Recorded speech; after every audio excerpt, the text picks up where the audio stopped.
Let's begin by offering our respects to the founder Acharya of ISKCON, His Divine Grace, A.C. Bhaktivedanta Swami Srila Prabhupada.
Srila Prabhupada ki Jai.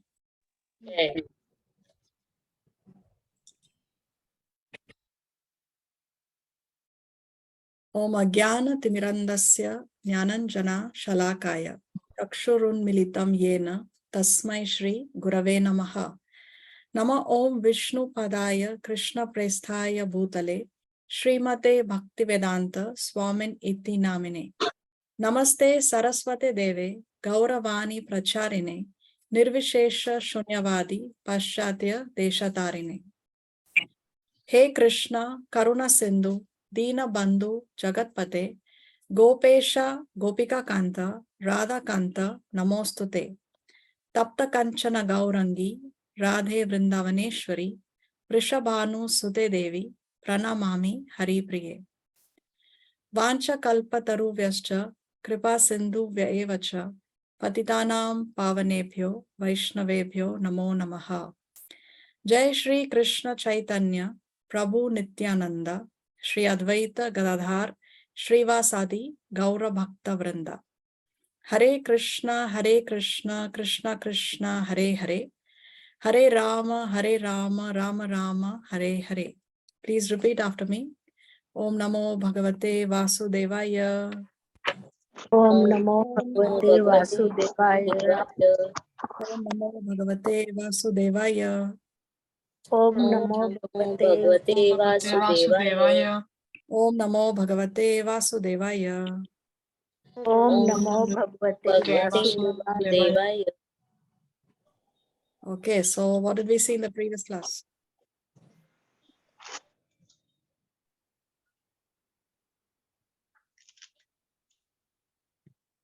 What is the system that Krishna said he has created? That all paths lead to me. About that we were discussing last time. Okay, no, but which system? He has created a system, Varnashram system, he said, right? Varnashram system is a combination of 4 Varnas and the 4 Ashramas. So what are the 4 Varnas?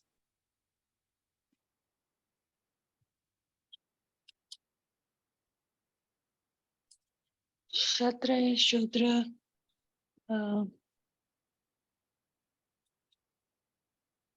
Vaishya, Brahmana.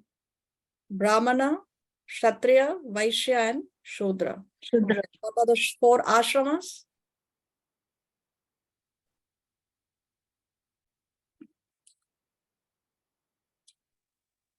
Grasta, Grihastha, Brahmacharya.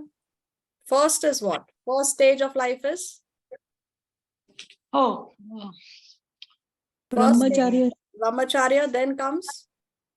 Vanaprasthashram, No, after Brahmacharya comes Grihasthashram, Grihastha. After Grihastha comes Vanaprasthashram, Vanaprastha. After Vanaprastha we have? sannyas. So this is the original caste system, not the modern day caste system. That the modern day caste system is only a perverted version. But the original caste system of society is this Varnashram system, which Krishna says that he himself has created. Now, based on what he has created these divisions in the society? Based on what? Two factors. Guna and Niti. Guna and karma.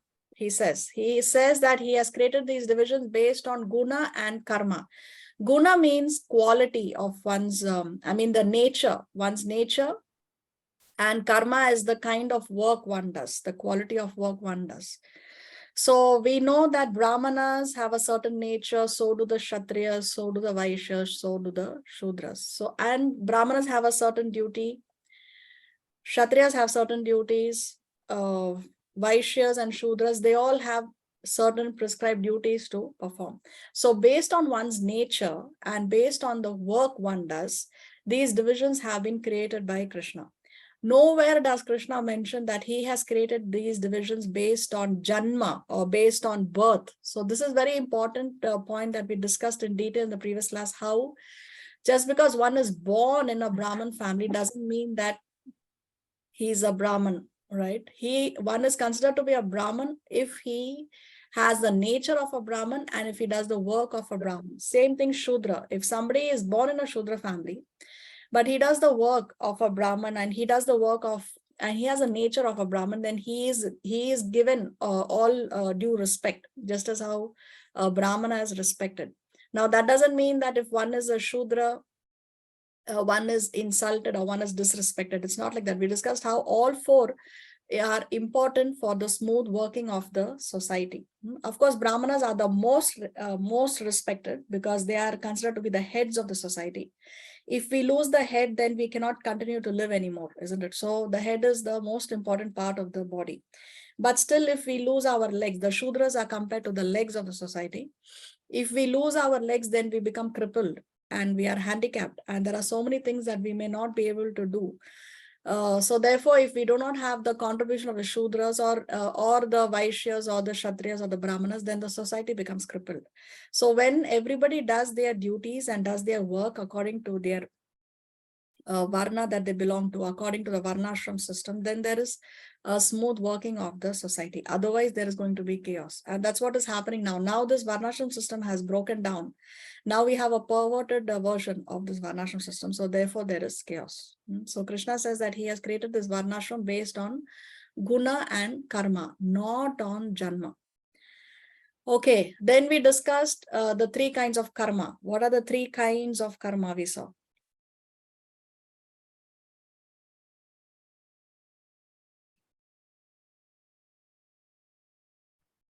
Sattvic karma and Good karma. Vikarma, akarma, Yes, vikarma, akarma, and karma. and karma. Yes, very nice, Varsha. So what is vikarma? The sins, the The bad ones. sinful activities which are against the shastric injunctions is vikarma, sinful activities. Then what is akarma? Dharma, the ones that are really for the religious purposes. Okay, and what is the difference between karma and akarma? fruit karma is with the result of fruit is fruitive. Yes, exactly. Fruitive activities, right? It is within the framework of Shastra, but it is for expecting something in return. So it is done in expectation of fruitive activities, as Lavina said. So that is karma. And what is akarma? Devotional activities. Devotional activities. It is done out of devotion. It is done out of love for the Lord. It is not done because I expect something in return. Pure love means to serve without expecting anything in return. So that is a karma. Okay, so which of the three is the best? Akarma. Karma. Karma is the best. Both akarma and karma are within the injunctions of the Shastra. So it's not sinful, but akarma is the best because it is done without expecting anything in return. Mm. And Mataji, injunction, one question. that is, One question. When you say akarma, the English word for akarma is inaction. This is what you were showing in the last class, yes, right? yes. So, but is it inaction or devotional activities? Both are the same. Inaction and devotional activity is the same. See, inaction means that action which is not considered to be an action. See, the point is, when we do any activity, when we do action, there is reaction. Okay, so action brings reaction. And as long as there is reaction, we are in this material world. So akarma means inaction. So there is action, but because it is devotional, we are doing it for the service of the Lord. So it is not considered to be an action. It is considered to be a devotional service because then it will not bring any reaction. Okay. Is it clear? Yeah. Okay. Do we have any other questions? Or are we ready for today's class? Ready. Okay, let me share the screen. Who can read today? Can I read? Yes, Devina. Thank you. Okay. So the previous discussion, we saw that which is within the framework of Shastra is karma and akarma, and that is that which is outside the framework of Shastra is vikarma. Now the next point is, one question one may ask is, how do we know what is Shastric injunctions and what is not Shastric injunction? What is considered to be sinful and what is not considered to be sinful? Whom are we going to accept as authority? And who can lay down the principles of dharma? Somebody may say, no, it's okay. Dharma means this. Religious principles means this. This is sinful, this is not sinful. So whom are we going to accept as authority? Because the doctor may say it's okay to drink in moderation. So are we going to accept the doctor's authority? The government of the land may not fine me or may not imprison me, may not punish me for drinking in moderation. Or if I'm over drunk but I'm at home, then it's not considered to be breaking the rules of the land, right? Only I'm not allowed to drink and drive, but I can drink as much as I want and stay at home or stay in my friend's house or whatever. As long as I'm not breaking the rules and regulations and I'm drunk, it's fine. The government is not going to fine me for that. So are we going to accept the doctor or the government? I think it's Guru, Shastra, and Sadhu. Yes. And even a parent may tell us that, no, you need to eat meat because you need protein. So it's okay to eat meat. You're still young. Or you can give up meat when you're old. You can do bhakti when you're old. But now you're young, you're a growing child. You need the protein, you eat now, right? So are we going to accept such a parent as authority? A lawyer can also give you advice on how one can get away with a crime. The government may say, if you're 18 plus, you can gamble. Or your friends or other elders or relatives also may give you some advice on what is religious principle and what is irreligious principle. So are we going to accept them as authority? See, the Srimad Bhagavatam explains. Srimad Bhagavatam explains, real religious principles are enacted by the Supreme Personality of Godhead. So only the Lord can tell you what is real religious principle. Only the Lord can lay down the religious principles. Only the Lord can tell you what is dharma and what is adharma. Although fully situated in the mode of goodness, even the great rishis, See here, look at the shloka. Dharmam tu sakshat bhagavat pranitam. Only the Lord can tell you what is dharma. Navai vidur rishayo. Not even the great sages can tell you. Napi deva. Not even the devatas can lay down the religious principles. Na siddha mukhya. Not even the siddhas in the the residents of the siddha loka. Siddhas are the greatly accomplished yogis. So even the siddhas cannot lay down the religious principles. Not even the asuras, not even the demons.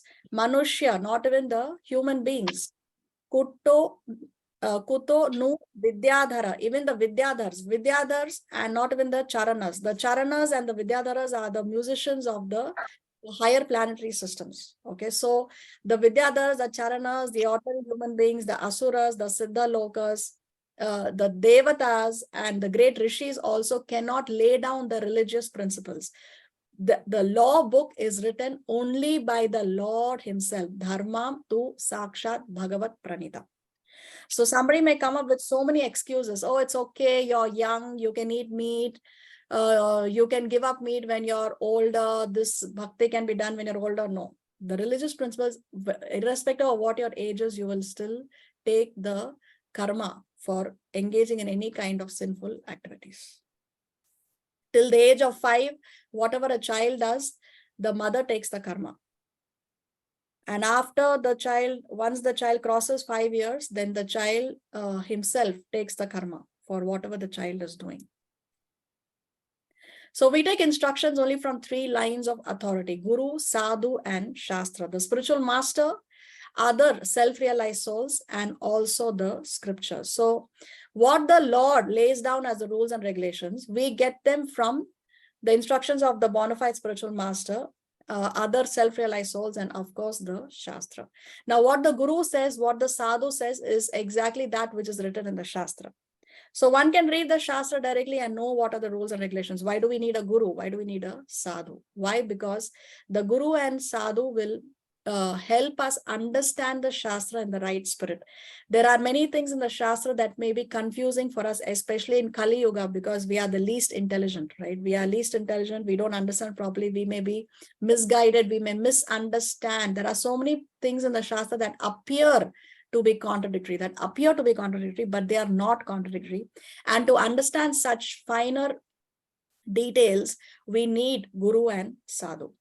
So these are the 3 lines of authority. They are 3 parallel lines. 3 parallel lines. All 3 of them are saying the exact same thing. So just as how a train can run smoothly on 2 parallel tracks, right? If one track is broken or one track is not the same as the other track, then the train cannot move smoothly. In the same way, in our spiritual life, when we are following these 3 parallel lines, the 3 lines of authority, then our spiritual life, we can progress very nicely. So learning from parampara is as good as learning from God himself. This is the reason why we must surrender to a spiritual master. When we learn from the Guru is repeating what he heard from his Guru, and like that it goes all the way to Krishna. Here we have a photo of Sri Gaura Nitai, Lord Chaitanya Mahaprabhu and Lord Nityananda, who appeared 500 years back. Sri Chaitanya Mahaprabhu is none other than Krishna himself, and Lord Nityananda is none other than Balaram. So like that, because each one is only repeating the previous authority, therefore learning from parampara is as good as learning from God himself.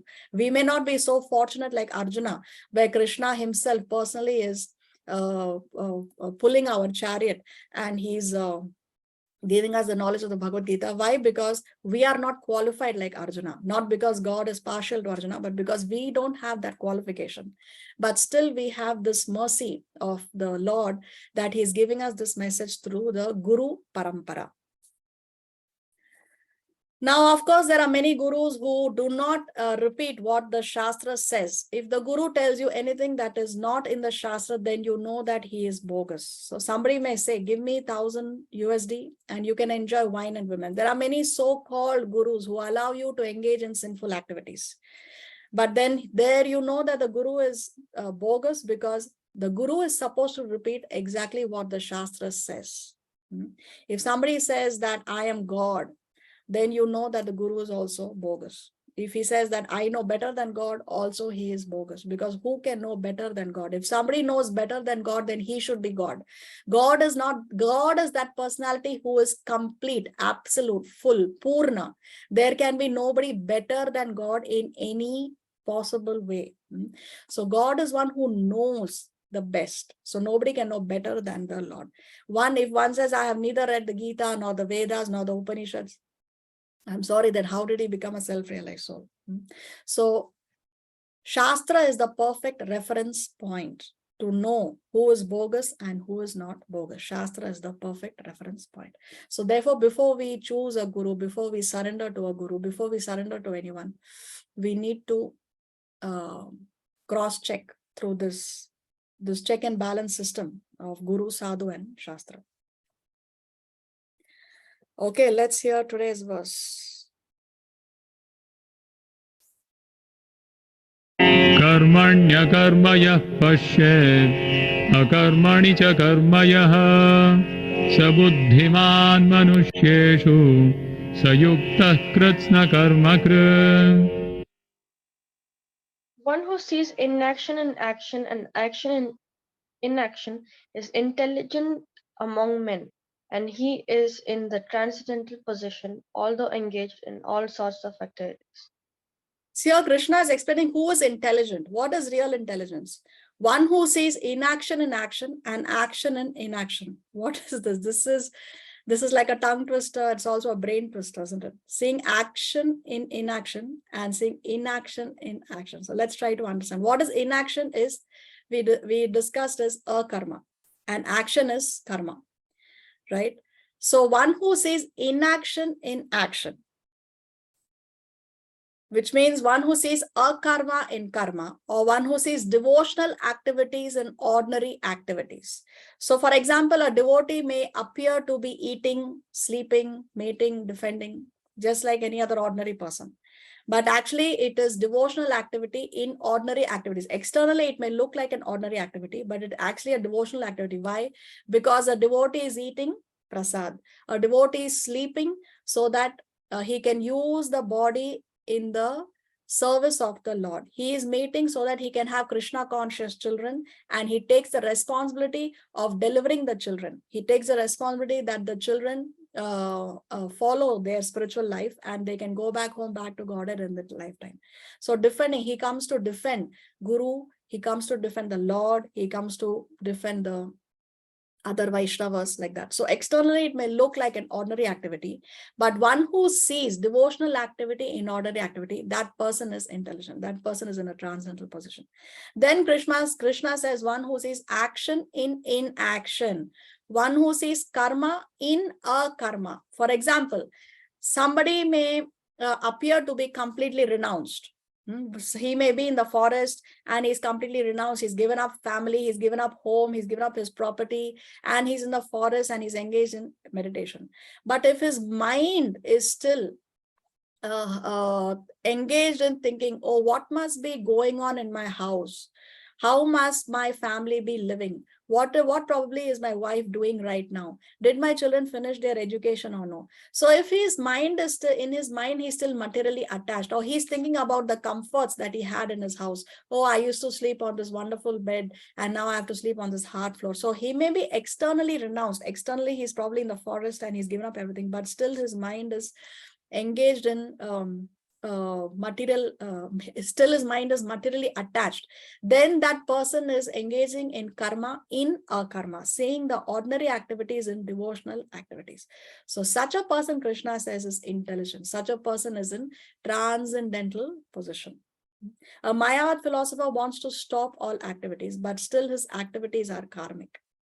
A Mayavad philosopher focuses on renunciation, but a Vaishnava philosopher, a Vaishnava sannyasi, focuses on engaging whatever he has in the service of the Lord. The focus is not so much on renouncing the possessions. The focus is more on renouncing your materialistic mentality. The mentality has to be renounced. So a Vaishnava can accept even millions of dollars, he will accept that kind of donation also, but he will use that donation in the service of the Lord.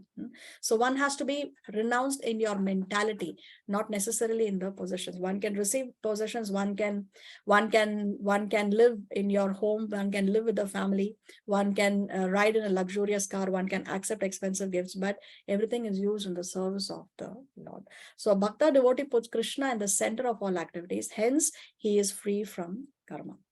So who is intelligent? One who sees inaction in action, and one who sees action in inaction. Krishna says is intelligent. See, as we discussed, activity means you are doing some activity, right? Something you are doing. So whatever you do, either you're doing good or you're doing bad. Now, if you do bad, it is sinful. It will take you to hellish planets. If you do good, it is punya. It will take you to the heavenly planets. But the problem is, as long as there is activity, there is going to be a reaction. As long as there is action, there is going to be a reaction. And it means then we are going to continuously remain in the cycle of birth and death. So this is the problem. As long as there is action, there will be a reaction. So reaction means rebirth. To either you enjoy the benefit or you suffer the punishment. So what is the solution? What to do? That means no action. If there is no action, there is going to be no reaction.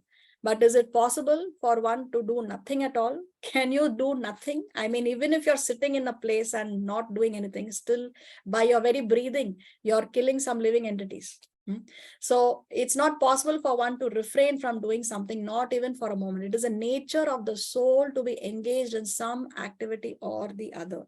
So then what to do? What is the solution?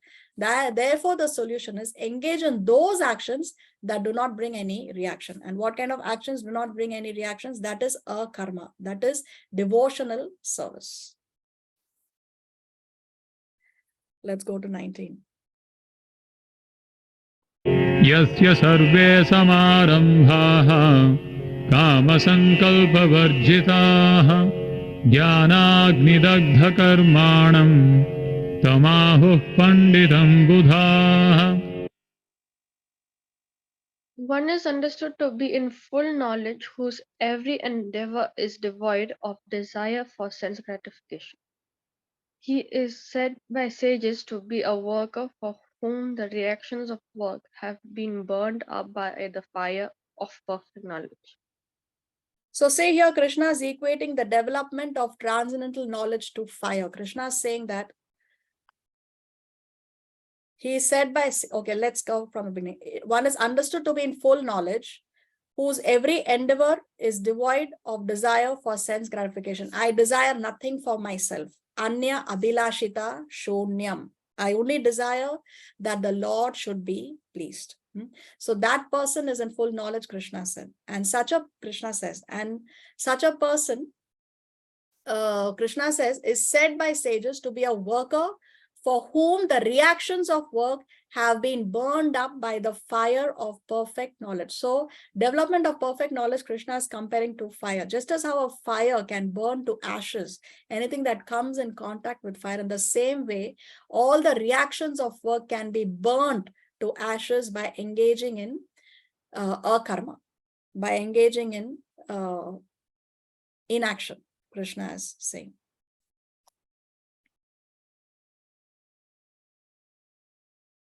Tyaktva karma phala sangam nityatrupto nirashrayah karmanyabhipravrittopi naiva kinchit karoti saha. Abandoning all attachment to the results of his activities, ever satisfied and independent, he performs no fruitive action, although engaged in all kinds of undertakings. So such a person, Krishna says, he abandons what? Here the focus here of Krishna is nirashraya. Say nirashraya, the mentality of detachment. One is detached to what? Detached to the results of his activity. See, nowhere Krishna says that you have to give up your activity. Nowhere Krishna says that you have to give up your duties. He says give up the attachment to the results of the activities. That is real renunciation. So one should not think that, oh, I'm a devotee, so I can just focus on my devotional life and it's okay if I do not engage in my duties. No, we all have certain duties. So we have to do our duties towards family, towards parents, towards children, towards husband, wife. Whatever are your duties, we have to fulfill our duties. And at the same time, we focus also on our spiritual life. So material duties have to be performed. Nowhere Krishna says that you have to abandon your duties. He is saying abandon the results of your activities. Give the results to Krishna. Don't be attached to the results. Okay. So then he says he performs no fruitive action. He does not perform any action that brings him fruits, although he's engaged in all kinds of undertakings. So he's doing all kinds of work, he's doing all kinds of activities, but because he is not doing the work for his own sense gratification, he's given up the fruits of his action. He's given up the attachment, the results of his action. Therefore, such a person is satisfied and independent. Such a karma, when you work for the satisfaction of the Lord, makes you completely satisfied. It gives you a lot of pleasure. Say, you will see how there were so many people who surrendered to Prabhupada. They were willing to, one word from Srila Prabhupada, and they would be willing to execute his instructions, right? Why? Because they are getting happiness, they're getting satisfied. They were not being paid. The disciples are not given a salary. Those who are doing devotional service in the temple, nobody is paying them to clean the temple, to sweep the temple, to clean the bathrooms, to give a class. Nobody is paying them. But why they are doing it? Because they are getting satisfaction out of it. They're getting satisfaction out of it. निराशीर्यत चित्तात्मा त्यक्त सर्वपरिग्रहः शारीरं केवलं कर्म कुर्वन्नाप्नोति किल्बिषम्. Such a man of understanding acts with mind and intelligence perfectly controlled, gives up all senses of proprietorship over his possessions, and acts only for the bare necessities of life. Thus working, he is not affected by sinful reactions. So Krishna says such a person, he is not attached to what he owes. See, he gives up all sense of proprietorship. So he's not attached to what he owns. He may own a car, he may own a family, he may own a house, but he gives up all sense of proprietorship. He thinks that I am not the owner. He thinks and he understands that the Lord is the supreme proprietor, because Krishna says, he's Sarva Loka Maheshwaram. He is the proprietor of all the planetary systems, right? He's the Lord of all the planetary systems. So he understands, and he understands that he is only a servant of the Lord.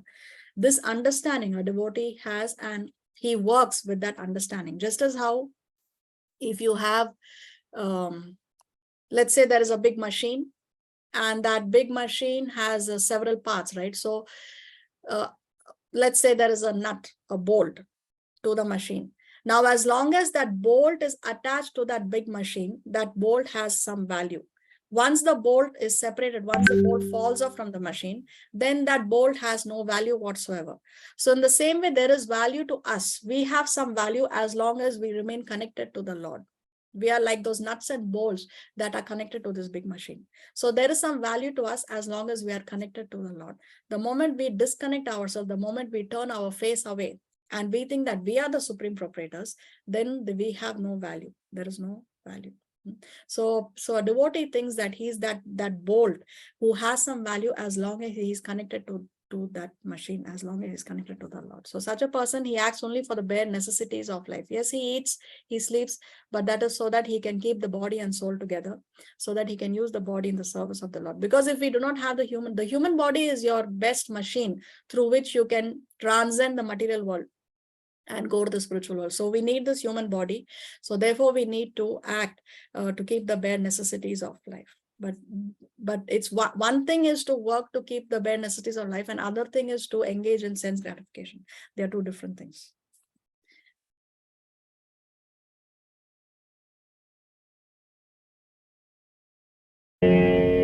यदृच्छालाभसन्तुष्टो द्वन्द्वातीतो विमत्सरः समः सिद्धावसिद्धौ च कृत्वापि न निबध्यते. He who is satisfied with gain which comes of its own accord, who is free from duality and does not envy, who is steady in both success and failure, is never entangled, although performing action. So although such a person is performing actions, what are we discussing about? Krishna in this section is discussing about those people who are engaging in akarma. Okay. So what is Krishna saying here now? That although such a person who is engaging in akarma, he is performing actions, but still he is never entangled. Why he is never entangled? Because he is free from duality. He is free from success and failure. He is not that he is overly excited when there is success and he is disappointed when there is failure. So he is free from duality and he does not envy. Remember, we are in this material world because we are envious of the position of the Lord. We wanted to enjoy like the Lord. We didn't want to become a servant of the Lord, right? So therefore, such a person, he is free from envy. And he is satisfied with gain which comes of its own accord. So if the gain comes on its own, then also he is, he is satisfied. See, there is a story of Madhavendra Puri. Now, Madhavendra Puri appears in Chaitanya Leela, and he would not even go and beg for food, because the sannyasis, they're not allowed to work. So they go from place to place, and whatever food they get, they survive on that.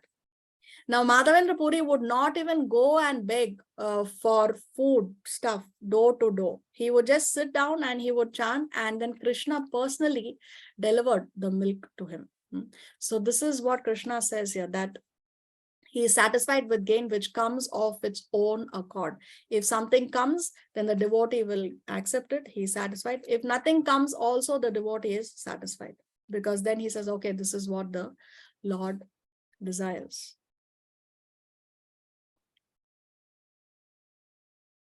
Gata sangasya muktasya jnanavasthita chetasaha yajñaya charatah karma samagram praviliyate. The work of a man who is unattached to the modes of material nature and who is fully situated in transcendental knowledge merges entirely into transcendence. So such a person is beyond the modes of material nature. There are three modes of material nature: the mode of goodness, the mode of passion, and the mode of ignorance. Sattva guna, rajoguna, and tamoguna. But a person who's engaged in akarma, he is beyond the three modes of material nature. So yes, mode of goodness is good, but it is still in the material world. What is beyond the mode of goodness? What is beyond even sattva guna?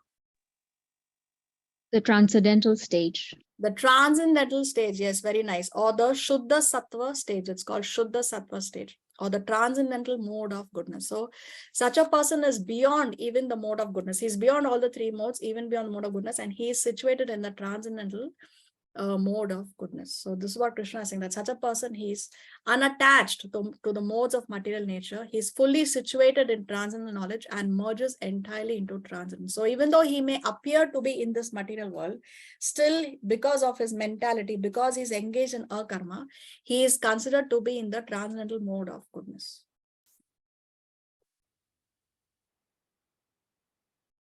Brahmarpanam brahmahavihi Brahmagno brahmanahutam Brahmaiva tena gantavyam Brahma karma samadhina.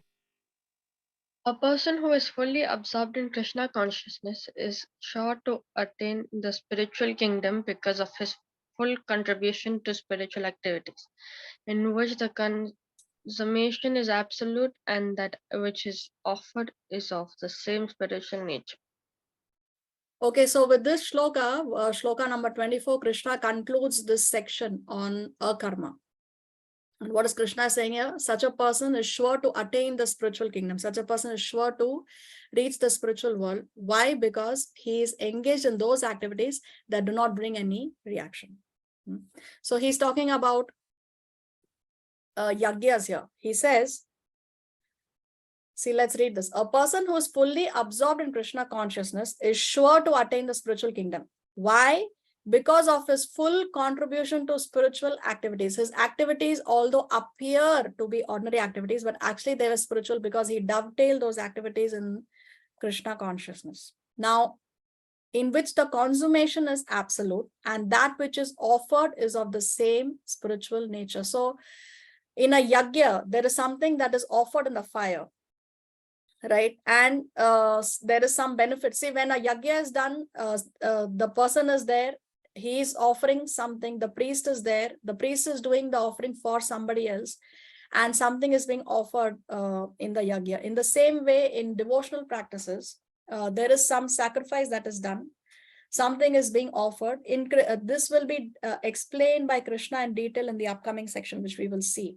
But here Krishna is just giving us an introduction to what is coming up next. So now in the next section, he's going to talk about the different kinds of yajnas and what are the benefit that people receive by the different kinds of yajnas. Okay. But here what Krishna is saying, that everything connected to a person who's doing a karma, everything is spiritual. Everyone benefits. In short, this is what it means. That say if let's say one is doing a program in the house. Now the person who's doing the program, the person who cooked for the program, the person who cleaned for the program, the person who has come to hear or come to attend the program, everybody is benefited. Even the person all the family members of the person who is doing the program, everybody benefits. Everything is transcendently situated. This is what Krishna is saying. In such activities, the consummation is absolute and that which is offered is of the same spiritual nature. So everything connected to a karma, everything is spiritual. Everything is absolute. Everything is complete. Everything is perfect. Okay, so here's a summary of what Krishna has mentioned from verse number 19 to 24, qualities of one working in transcendence. You can go through this when we share the slides in the group. So now we go to the next section, achieving jnana through sacrifices. So karma yoga involves jnana also. By doing various kinds of sacrifices, one can eventually come to jnana.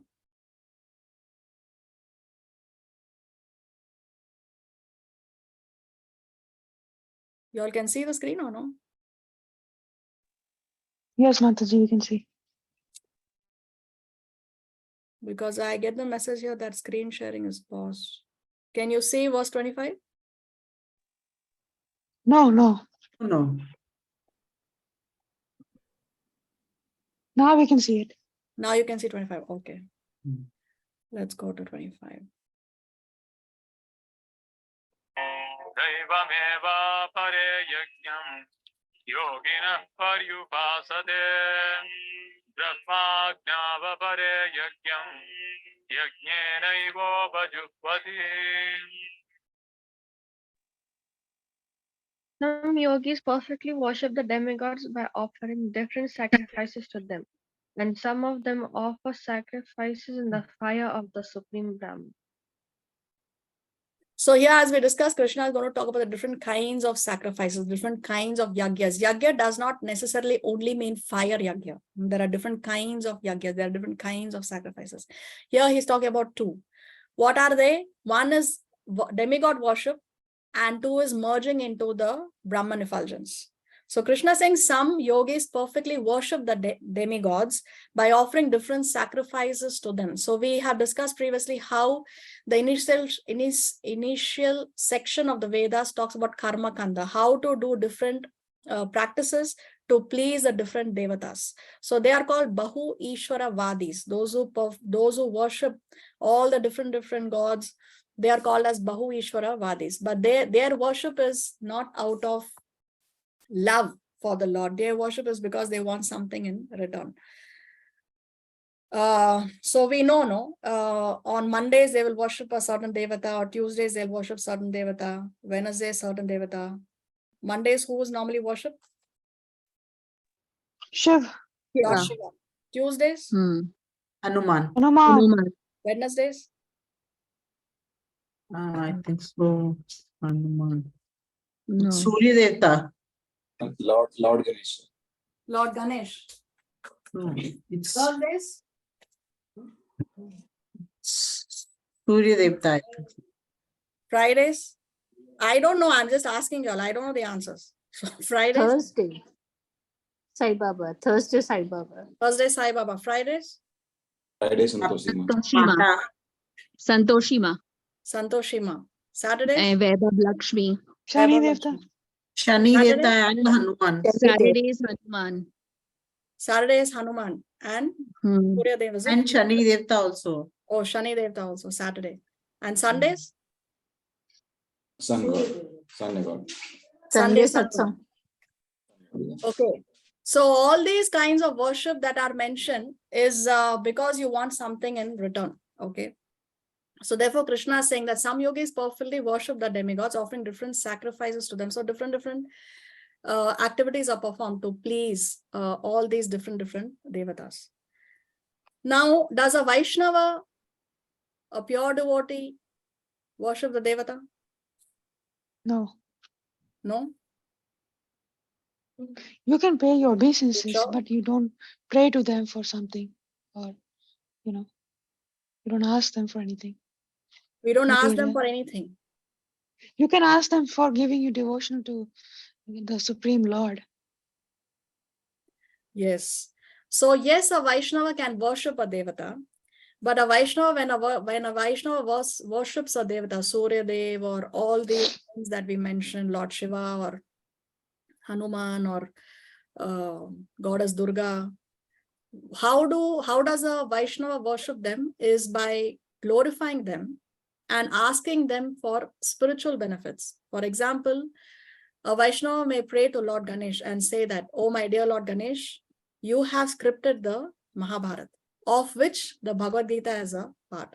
And by reading this Bhagavad Gita, I'm able to develop, or at least I'm trying to develop some devotion. So this is how a Vaishnava would pray to the Devatas. Okay, now some yogis perfectly worship the,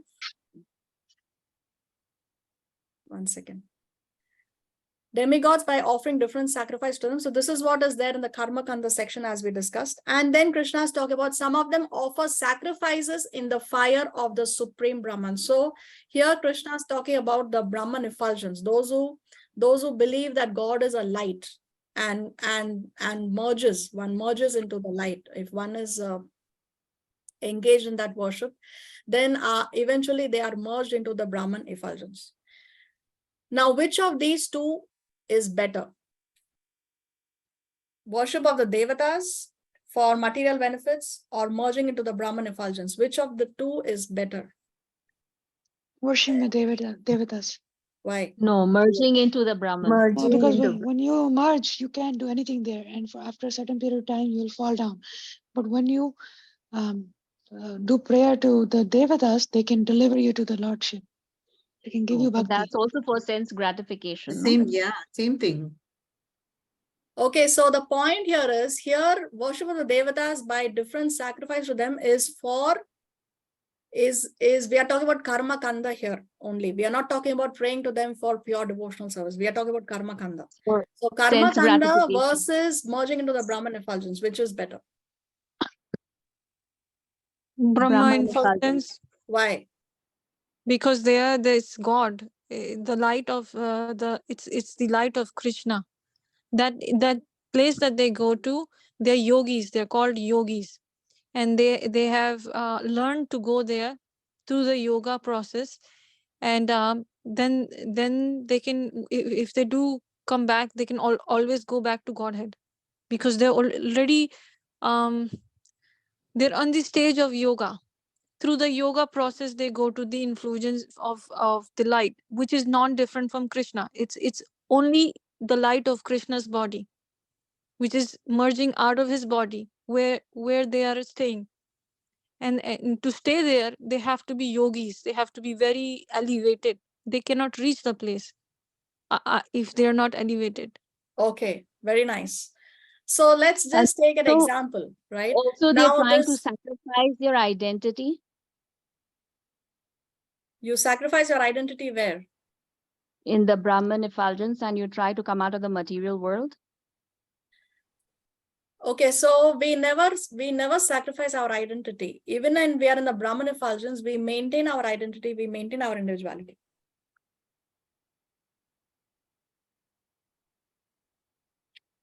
Okay, so Actually, the individuality of the spirit soul It's is the soul always that there, never irrespective of whether you're in the but the material world or in the Brahman effulgence or in Vaikuntha or in Goloka. It's always going to be there. I'm confused with this thing, with both these things. With what? I Okay, didn't understand. let's try to, let's take an example. Okay, now we know this material world is a prison house, is compared to a prison house. Yeah, There are repeated birth and death. Okay. yeah.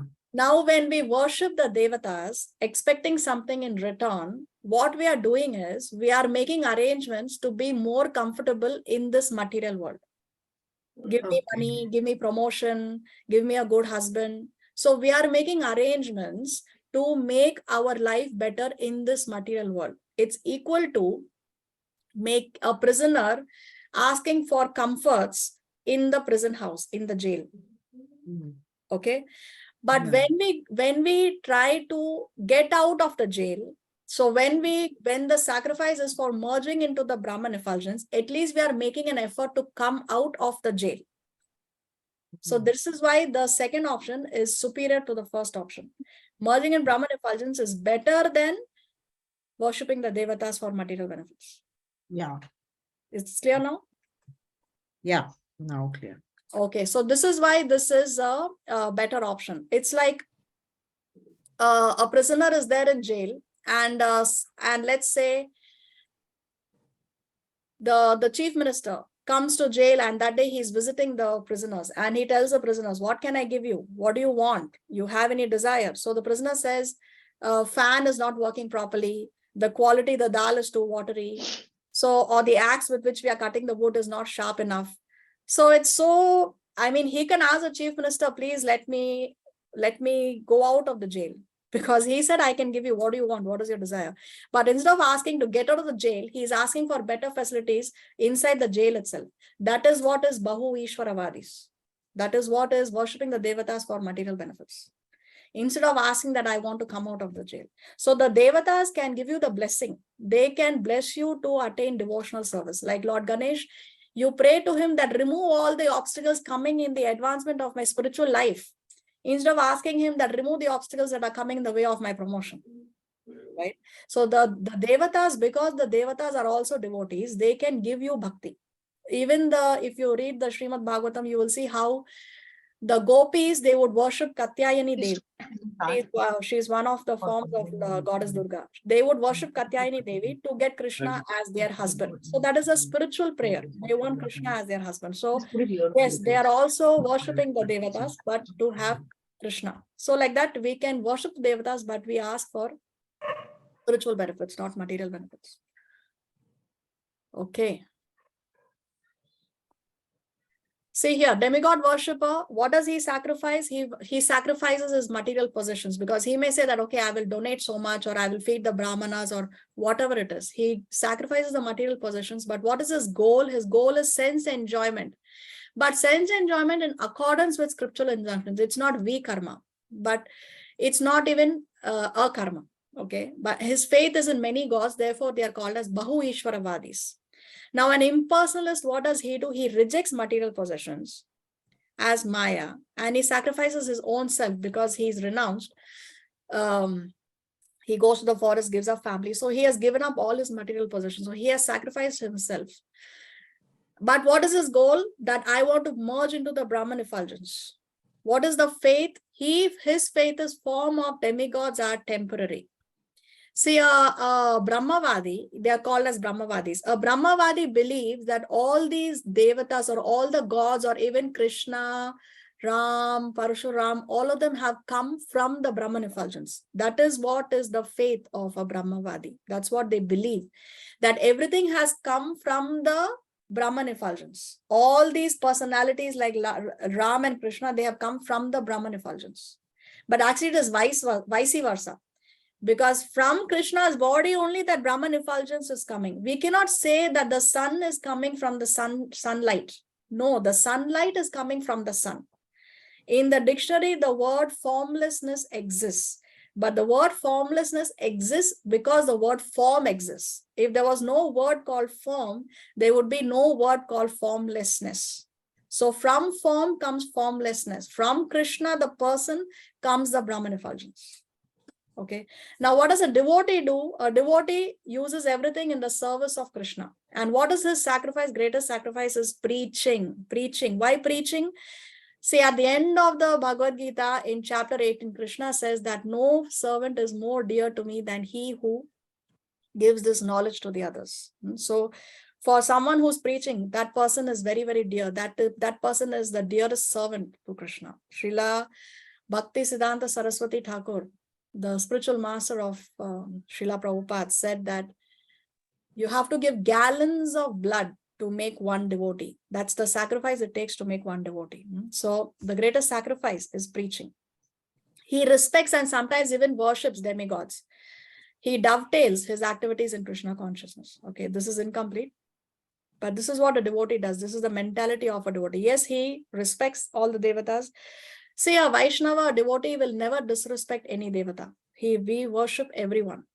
We worship, I mean, we respect everyone, and we may even worship the devatas, but we worship devatas for spiritual benefits, not for material benefit. What is his goal? Satisfaction of Krishna through seva. What is his faith?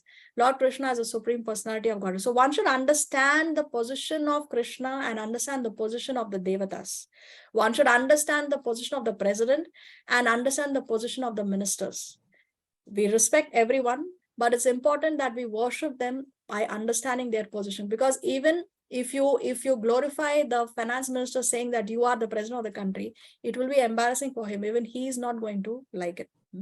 So they are called as Vaishnavas.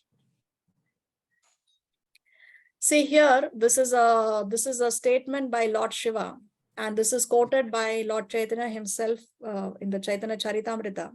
What does Lord Shiva say?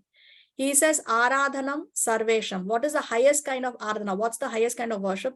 Vishnur Aradhana Param. So he's saying, Lord Shiva is saying this to Goddess Durga. My dear Devi, although the Vedas recommend worship of demigods, the worship of Lord Vishnu is the topmost. So Aradhanam Sarvesham Vishnur Aradhanam Param. Of all the kinds of Aradhanas, the Aradhana of Vishnu is Param, is the topmost. Tasmat Parataram Devi. Tadyanam. So Tadhyana means of all the and higher than the worship of Lord Vishnu is the worship of those who are in personal relationship with Lord Vishnu. So Tadhyana means those people who are in relationship with Lord Vishnu. Now, who is very close to the Lord? The pure devotees, the spiritual master. The pure devotees, the pure Vaishnavas, the spiritual masters, the acharyas, they are in close association, they are in close relationship with the Lord Vishnu. So he says that the worship of such people is even higher than the worship of Lord Vishnu. Say, my dear Devi, although the Vedas recommend worship of demigods, the worship of Lord Vishnu is topmost. However, above the worship of Lord Vishnu is a rendering of service to Vaishnavas who are related to Lord Vishnu. So even higher than the worship of Lord Vishnu is the rendering of service to the Vaishnavas. That is why we worship the Guru as good as God. As good as God. The spiritual master, the Guru, a pure devotee will never say that he is God. Anybody who says that he is God is bogus. One will never say that he is God, but we worship him as good as God. And see here also from the Chaitanya Charitamrita, we see this quotation. Chaitanya Mahaprabhu is quoting this statement by Lord Krishna to Arjuna. What does Krishna tell to Arjuna? Those who are my direct devotees are actually not my devotees. But those who are devotees of my servant are factually my devotees. So Krishna is saying that we cannot approach Krishna directly. We cannot approach God directly. I cannot say that I prefer to worship Krishna directly. No, because Krishna says that if you are directly my devotee, actually you are not my devotee. If you are a devotee of my servant, then you are my devotee. So when we serve the spiritual master, when we serve the Guru as a menial servant, then it means you are actually a devotee of Krishna. Krishna himself is saying this. So here we have Karma Kandi deals with matter for sense gratification. So he is worshipping all these different devatas for material sense gratification. And impersonalist rejects matter. He deals only with spirit. So he is believing that God is this light. But a devotee deals with matter and uses it for the pleasure of the spirit. So a devotee will not reject matter. He accepts matter. Like previously we saw this example of how Prabhupada said that he does not mind being photographed. Although Mayavad got himself photographed rejecting money, Prabhupada said that I don't mind being photographed receiving money, because a devotee, what does he do? He receives and he will use it in the service of the Lord. So he deals with matter and he uses matter for the service of the Lord.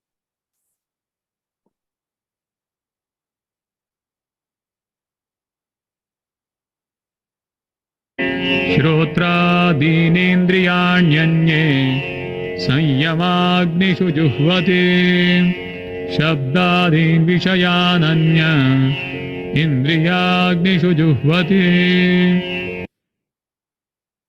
Some the unadulterated brahmacharis sacrifice the hearing process and the senses in the fire of mental control. And others, the regulated householders, sacrifice the objects of the senses in the fire of the senses. So remember this section, Krishna is talking about the different kinds of sacrifices. Here he's talking about the sacrifices of the brahmacharis and the grihasthas. We know that there are 4 ashramas: brahmachara, grihastha, vanaprastha, and sannyas. So what does the brahmachari sacrifice? He sacrifices the hearing process and the senses in the fire of mental control, because a brahmachari, he is in the gurukul, he is receiving education, it's student life, right? Student life. So the brahmachari hears from the teacher, he hears from the guru, he hears from the spiritual master. So he's sacrificing the hearing process and senses, because he has to remain celibate. He is not allowed to unite with members of the opposite gender. So he is sacrificing the hearing process and the senses in the fire of mental control. And what does the grihastha sacrifice? He sacrifices the objects of the senses in the fire of the senses. So see, what are the objects of the senses? Smell, taste, form, touch, and sound. And the 5 senses are eyes, ears, nose, tongue, and touch. So a grihastha is sacrificing the objects of the senses in the senses. So he's sacrificing his let's say he's sacrificing, say, okay. See, amongst the 4 ashramas, brahmacharya, grihastha, vanaprastha, and sannyas, the only person who's allowed to have a relationship with members of the opposite gender, or who is allowed to unite, is the grihastha, is the person who's getting married. Only in grihastha ashram, one is allowed to unite with the opposite sex. So this is also a sacrifice. But with this sacrifice, he takes the responsibility. He's allowed to unite. He's allowed to have sexual relationships, but then he takes full responsibility. He takes full responsibility of the children that are coming out of that union. He takes responsibility of delivering those children. He makes sure the children are raised in Krishna consciousness. They don't have to take birth again. He trains them in spirituality. And of course, also their material needs are taken care of by this person in the grihastha ashram. So these are the 2 sacrifices that Krishna is talking about, of the brahmacharis and of the grihasthas. And for a grihastha also, the sacrifice is that, see, a grihastha engages in engages in union with the opposite sex, not for his own sense gratification. Again, we have to understand, he does it so that he can have children. Because when he has children, he is giving souls the opportunity to get a human body. And by training this soul in the human body to in Krishna consciousness, he ensures that this person does not take birth again. But when no more children, then no more sex life, because it is not for his own sense gratification. Okay, when one takes precautions and one is engaging in such activities, it is for his own sense gratification. So a devotee is one who is sacrificing. Being in the grihastha ashram also, he controls his senses when no more children. 27. सर्वाणीन्द्रियकर्माणि प्राणकर्माणि चापरे आत्मसंयमयोगाग्नौ जुह्वति ज्ञानदीपिते. Others who are interested in achieving self-realization through control of the mind and senses offer the functions of all the senses and of the life breath as oblations into the fire of the controlled mind. Here Krishna is talking about Ashtanga Yoga. What is Ashtanga Yoga? Is the yoga system which has 8 stages. Ashta means 8. So it's a process which has 8 stages, 8-fold yoga system. So by this yoga system, what happens? One raises the consciousness from the lower levels to the higher levels. You can see there are 7, what do you call them? 7 Chakras. chakras. Yeah, so there are 7 chakras, and one raises his consciousness from the lower chakra to the topmost chakra by these 8 steps. What are the 8 steps? Yama, niyama, asana. Yama and niyama means the rules and regulations, what you should follow, what you should not follow, breath control. Asana is posture. You must sit in a certain posture. Your back should be straight and all those things. And then pranayama, the breath control. See, here we have the details. Yama is the don'ts, what we should not do. Niyama is the do's, what we should do. Asana is that you have to have a particular posture. You have to sit in a particular position. And then pranayama is the breathing process, how you control the breath. You can read it in detail when I share the slides in the group. And then you have pratyahara. So then the senses are withdrawn from external engagements. We saw the example of a tortoise who withdraws his limbs inside the body. So pratyahara, in that stage, the senses are withdrawn. You are kind of disconnected from external, what is going on in the external world. Then dharana, the yogis are able to maintain the focus of their consciousness progress to the stage of dharana, full fixation on the inner subtle world of the mind. So in pratyahara, he is withdrawing his senses, and in dharana, he is fixed up completely on the inner world, completely on the subtle mind.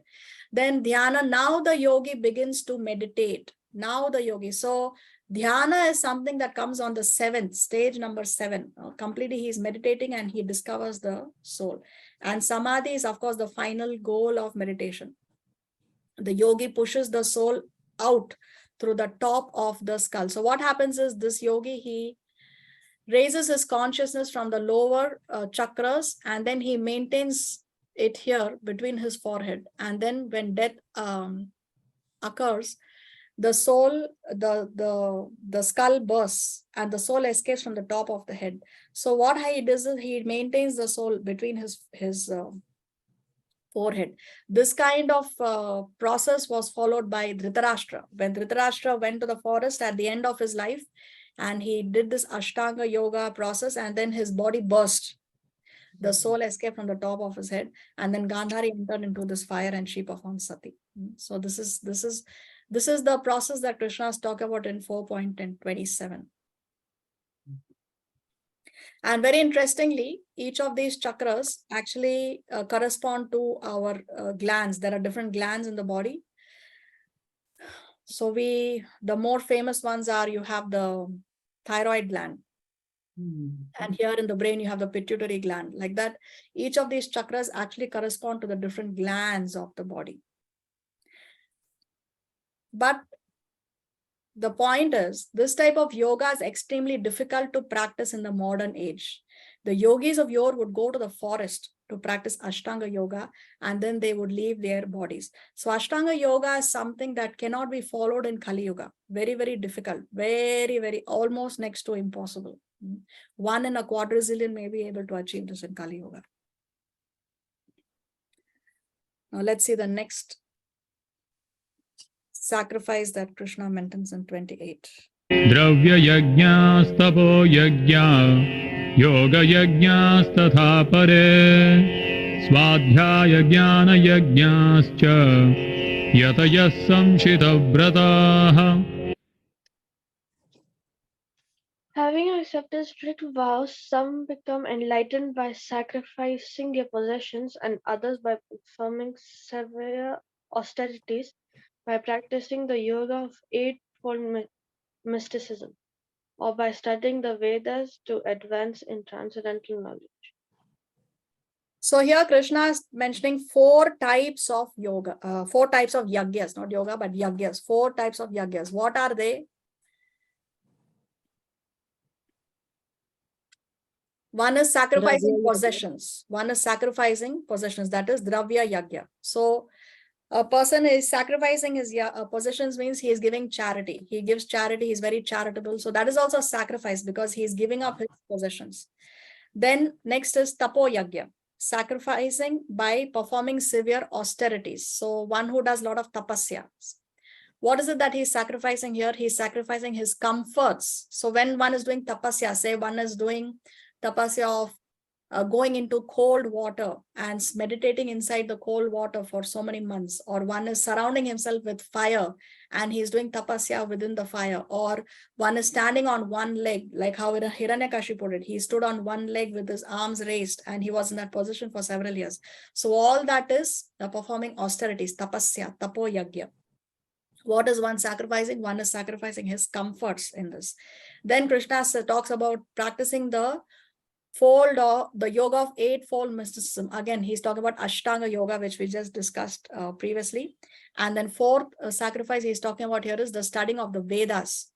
So when one studies the Vedas, what is one sacrificing? One is sacrificing his intelligence because you are investing your intelligence in the study of the Vedas. So these are the 4 yagyas that Krishna is talking about in 4.28. So here you have a summary of 4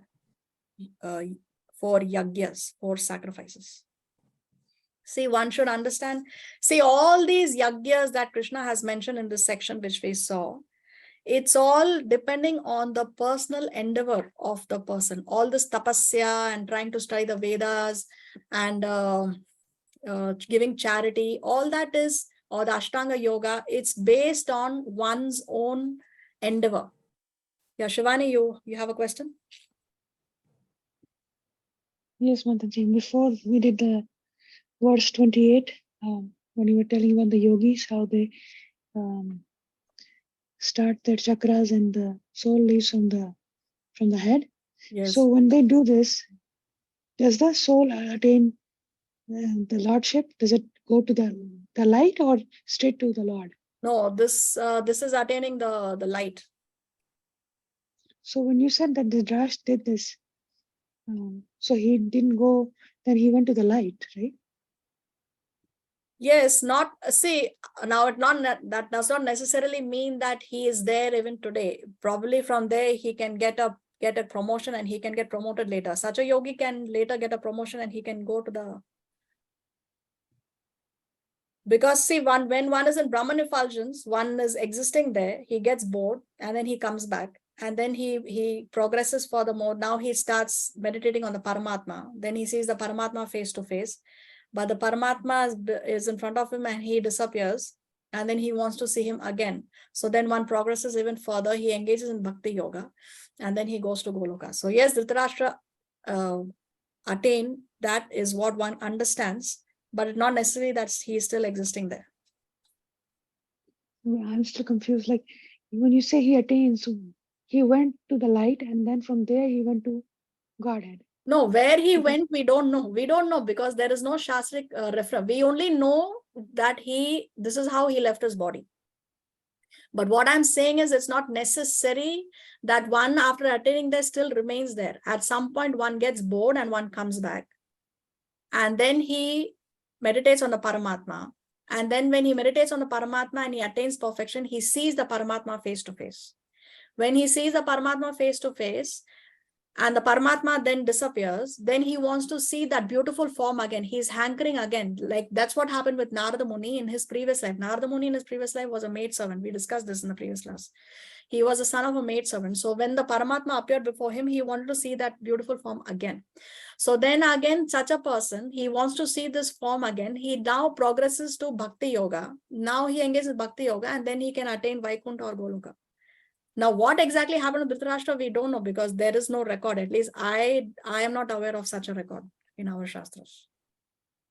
Oh, okay, okay. But one has to come back down. One cannot go from the light straight to God, right?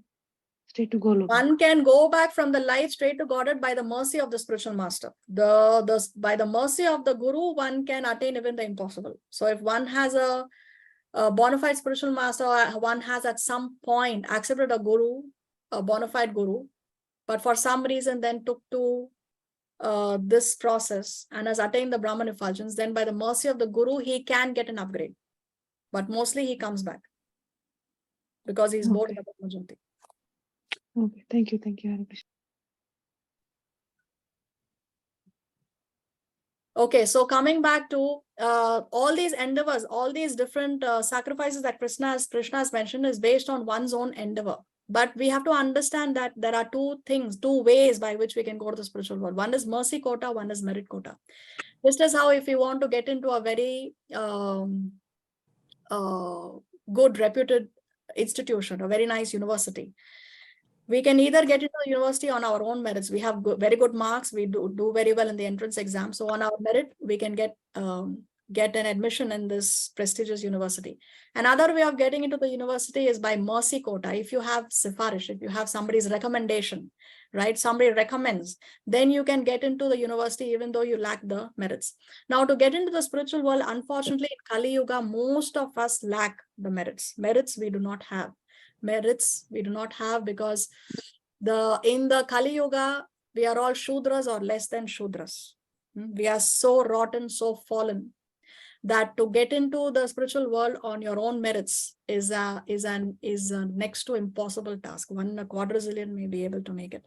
So we depend on the mercy of the spiritual master. We depend on the mercy of the spiritual master. When we accept a bona fide spiritual master, the spiritual master may take us back, even though we are not qualified. See, two things are required to achieve Krishna's mercy, says His Holiness Radhanath Maharaj. The intervention of a devotee and our own sincerity. So if we sincerely try and serve the spiritual master, then the spiritual master can recommend you to Krishna. And because the spiritual master is closely associated with Krishna, Krishna says, okay, bring him in. So by the mercy of the Guru, we can get into the spiritual world even though we may be lacking merits. But how do we get the mercy of the Guru? When we are sincere. We have to try to execute the instruction of the spiritual master. We may or may not succeed in executing the instruction of the Guru. Sometimes it may appear that the Guru has given us an impossible instruction. But our job is to try to fulfill the instruction. When the Guru is pleased, that is the secret of success. See, Srila Prabhupada was given the instruction by his spiritual master in the very first meeting that I want you to go and preach in the West in the English language. Now, Srila Prabhupada was 70 years old. He had no money. He had no contacts. He knew nobody in the Western world. Yes, he was a sannyasi living in the Radha Damodar temple in Vrindavan. But he had this desire to fulfill the instruction that his Guru had given him 40 years back, that go and preach in the West. So Srila Prabhupada tried with all sincerity. And didn't he get success? See, materially speaking, he had nothing that would give him success. He may. See, you try to convince even one hardcore Westerner that Krishna is a supreme personality of Godhead, you can consider your life successful.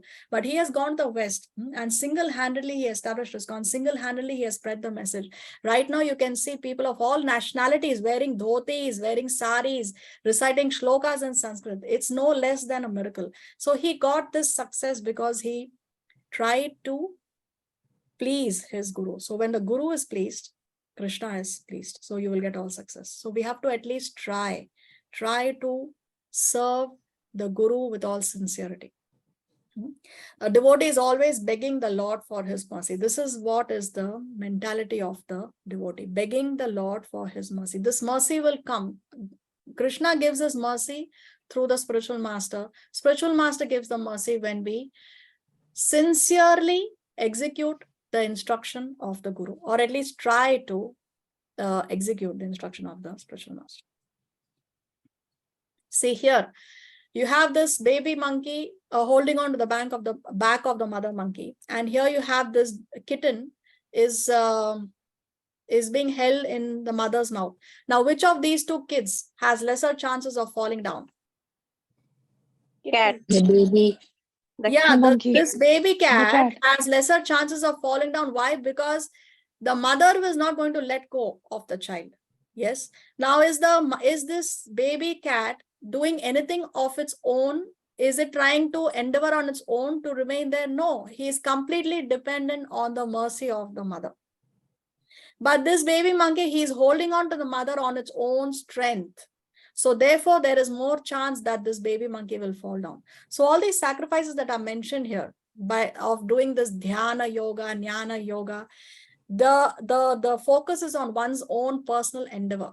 So there is every chance of falling down. If you achieve even 99% and you don't come to 100%, by 1% you fail, then everything is lost. Everything is gone.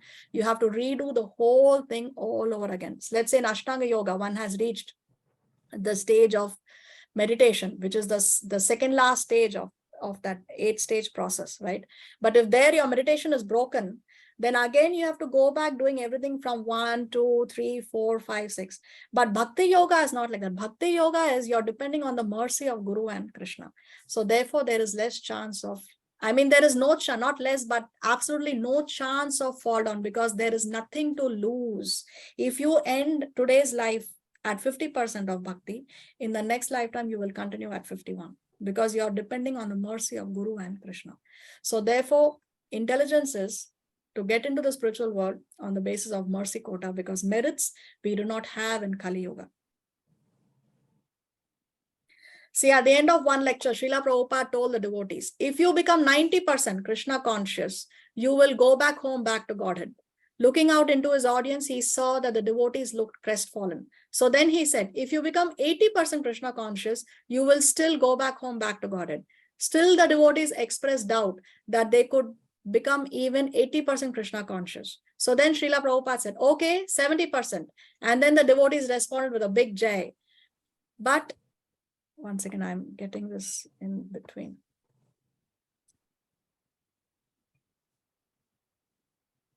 But as Srila Prabhupada was returning to his quarters, another devotee expressed concern that he would not be able to even become 70% Krishna consciousness. So then Prabhupada said, okay, you just hold on to my dhoti. I have the key to the back door. I have the key to the back door. So this is what a guru can do. He can get you in through the back door because he has the keys to the kingdom of God. So because the guru is a pure devotee and he is closely associated to Krishna, Krishna wants to fulfill the desire of his devotee. And the devotee wants to give mercy to those people who are sincerely trying, at least you try sincerely. So then by the mercy of Guru, we can get the mercy of Krishna and we can enter into the spiritual world, even though we lack the merits. We'll stop here. We'll continue in the next class if Krishna so sanctions. Srila Prabhupada ki jai. Jai. Bhagavad Jai. Gita. Jai. Jai. Shivani, Hare you have Krishna Mataji Ranpana. another question? Oh no, I'm sorry. By mistake. Okay. Hare Krishna Mataji, I have one little question. But we could hear the recording. But you talked about intelligence, about when we study Vedas, we sacrifice our intelligence, right? And then the other three, what do we sacrifice for the other three? Because you've given us a slide, a picture, but the thing you said in class, it's not written there. So the 4 things is sacrificing possessions. So there we sacrifice our possessions, that is giving charity. Then Charity. performing severe austerity. So there we are sacrificing our comforts. Comforts, okay. Then 3 was the Ashtanga yoga process, in which you are sacrificing there is breath control, your posture. And then 4 is studying the Vedas, we sacrifice our intelligence. Okay, so it's comforts, breaths, and Vedas. Intelligence. Thank you. You're welcome.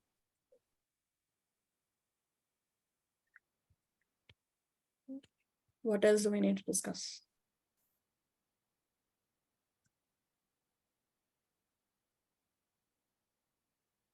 Mataji, today is first day of Kartik, and today is Gaur Purnima as well, right? It's not Gaura Purnima, it is Purnima. Tomorrow is the first day of Kartik. Purnima is the last day of the month. Tomorrow is Pranipat. But many people start offering their ghee lamps from Purnima onwards. Okay. So you can start offering your ghee lamps from today, but tomorrow definitely, yes. I hope all of you are have your ghee lamps ready. When you make your own ghee lamps, you get the full benefit of offering those lamps. If somebody else is making the ghee lamps, somebody else has put in the time, somebody else has put in the effort, somebody else has spent the money for you, then the karma will be divided, right? The other person will get the benefit also. But when you make your own ghee lamps, you will get the full-fledged benefit. So make your ghee lamps and light them and encourage as many people as possible to light the ghee lamps. This is the time when Krishna comes out and openly he's declaring, how can we control him? See, the Lord is a supreme controller. Nobody can bring him under control. But Krishna himself is telling us how we can bring him under control. It's like, see, we don't like to discuss our weak points. We would not reveal to somebody else how you can conquer me, right? But Krishna is coming out openly through this Damodar Leela and declaring to the world that, yes, come and conquer me, because Krishna wants to be conquered by his devotees. That's the sweet, loving exchange between the Lord and his devotees. So this is the time we can make great spiritual progress. It appears very simple, offering ghee lamps, reciting Damodar Ashtakam, but the benefit is great. So please do light your ghee lamps, recite your Damodar Ashtakam, do it sincerely every day. Don't miss a single day. If you're a woman and you're in a contaminated state for the five days in a month, then somebody else can offer it for you. In my case, I tell my husband or my daughter, they will offer the ghee lamps, one extra in my name, dedicating it to me. So that way you don't miss a single day of the month. So light your ghee lamps sincerely every single day and reap the great benefit. Mataji, I have a question. As you know my situation. Yes. So I cannot ask anybody because other family members are in the same situation as me. And I, I didn't know all this, so I brought, when I was traveling, the ghee lamp, the diya, everything with me. So now I can't offer it. So when, after the 9th of November, when I can offer, can I do extra so I can make up for the 9 days that I've missed? Yes, you can do that as well. Okay. You can do that as well. But you need to see, whenever you do something in dedicating to somebody else, or you're making up for a past day, then you have to say it. You have to say it in words and inform the Lord that, my dear Lord, I'm offering these 9 extra lamps to make up for the last 9 days which I did not offer. Like that. You need to say. Okay. Okay. Don't just assume that it will happen. You have to say it. Okay. Thank you. And if there is nobody to offer ghee lamps for you, I can do it for you as well. Yeah, and I would really thank you so much, Mataji. Yeah, because right now I'm just, I'm in California and we're doing the final rites in 2 hours from now. So yesterday night I was informed from my Bhavi in India that I cannot do any puja and all that stuff. I thought I can do Kartik at least, but so I have everything, but I can't do it now. Okay, so I will offer a lamp, one extra in your name every day until your next instruction. Is that okay? Yes, thank you so much. Very, very. My full gratitude to you. Koti koti dandavat. Thanks to you for your sincerity, Shivani. Hare Krishna. Dandavat. Hare Krishna. Okay, anything else we need to discuss? All right then. So have a nice, blissful Damodar month and a nice week in Krishna consciousness. Until then, happy Damodar. Happy Damodar Happy to you as well. Damodar Mataji. Thank you, Hare Krishna. Patitanam pavanebhyo Vaishnavebhyo namo namaha. Jai. Srila Prabhupada ki jai. Srimad Jai. Bhagavad Jai. And Grace Sanam Mataji ki jai. Jai. Gita class ki jai. Damodar month ki jai. Jai. Thank you, Mataji. Thank you, ma'am. Thank you. Thank you, Hare Mataji. Krishna. Dhamma pranams. Hare Krishna. Hare Krishna. Dhanavad pranams.